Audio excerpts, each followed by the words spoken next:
perjuangan-perjuangan rakyat dalam meraih kemerdekaan di era kolonial Belanda yang tidak tertulis dalam buku sekolah, baik itu di buku sejarah, di buku PKN, di tingkat jenjang SMP, SMA, SD, bahkan banyak sekali sejarah-sejarah tentang perlawanan yang tidak tertulis dalam buku sekolah. Salah satunya adalah peran PSK. Ya, peran PSK. Dalam buku sejarah ini, peran PSK tidak pernah dituliskan. Dalam buku PKN ini, begitupun hal yang sama, peran PSK tidak pernah dituliskan. Apa sih peran PSK dalam meraih kemerdekaan? Pekerja seks komersial atau PSK, pencopet, pengemis, dan pencuri juga memiliki peranannya dalam kemerdekaan.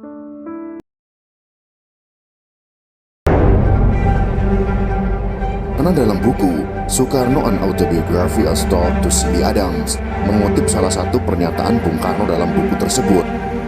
Bung Karno mengatakan, pelacur adalah mata-mata yang paling baik di dunia. Justru para pelacur ini bisa dijadikan sebagai mata-mata dan bahkan levelnya lebih baik daripada mata-mata lain di Indonesia alias PNI, bahwa di dalam dunia intelijen menggunakan nafsu syahwat adalah salah satu hal yang sangat ampuh untuk mencapai sebuah tujuan.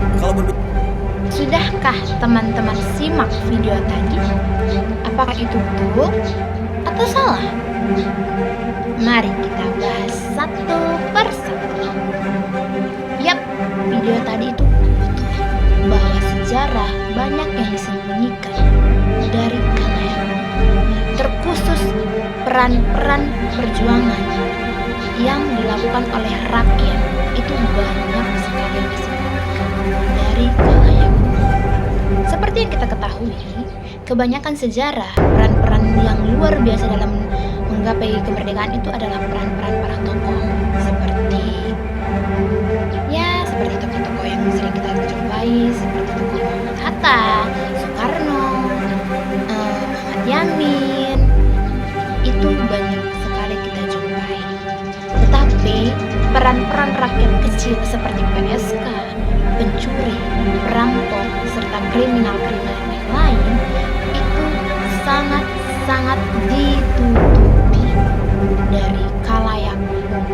Hanya segelintir orang yang tahu bagaimana peran-peran rakyat kecil tersebut dalam meraih kemerdekaan. Kita bahas yang pertama, yaitu PSK. Bagaimana sih peran PSK? Apa sih perannya? Siapa sih yang nyuruh dia? Oke, kita akan cari. Peran PSK sebagai intel, mata-mata yang diselisipkan atau yang diutus oleh Soekarno ke dalam tentara Belanda. Mereka menyediakan jasa, ya seperti yang kita ketahui lah ya, jasa yang untuk memuaskan hasrat para tentara kolonial Belanda.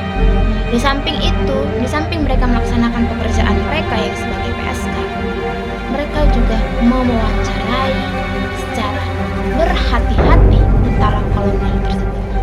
Dari sana, mereka bisa tahu di mana gudang senjata disimpan, taktik apa yang mereka gunakan, dan bagaimana serangan-serangan ataupun tempat-tempat persembunyian yang mereka miliki. Dari sanalah mereka mengetahui informasi-informasi penting yang dimiliki oleh kolonial yang kemudian dilaporkan kepada Soekarno.